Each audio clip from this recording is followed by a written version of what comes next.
कभी तुम्हें इज्जत और मोहब्बत में से किसी एक का इंतखाब करना पड़ जाए तो खुले दिल से इज्जत को अपना लेना, क्योंकि इज्जत तो एहतराम ही असल मोहब्बत है।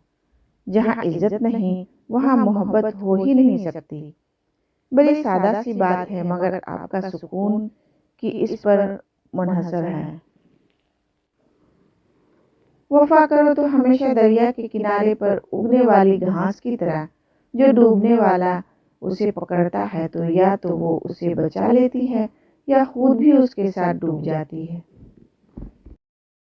रुकावटें तो जिंदा इंसानों के लिए होती हैं, मैयत को तो लोग रास्ता देते हैं। कुछ लोग अपनी अकड़ की वजह से कीमती रिश्ते खो देते हैं, जबकि कुछ लोग रिश्ते बचाते बचाते अपनी कदर खो देते हैं। कुछ लोगों की फितरत परिंदों की तरह होती है, जहाँ दाना वहीं ठिकाना। कोशिश करें कि रिश्तों में मुखलिस रहें। वादा, यकीन, मान, दिल और दोस्ती कभी न तोड़ें। उनके टूटने से आवाज नहीं आती, मगर तकलीफ बहुत महसूस होती है।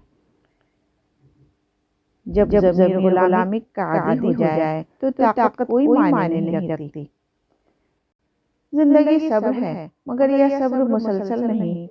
यह आपका हुस्न है, मगर यह हुस्न भी मुसलसल नहीं। जिंदगी अगर आसान है तो आसान भी मुसलसल नहीं। आज वक्त आपका है, मगर यह वक्त भी मुसलसल नहीं। दुआ अपने लिए मांगना इबादत है और दूसरों के लिए मांगना खिदमत है। इबादत से जन्नत मिलती है और खिदमत से अल्लाह।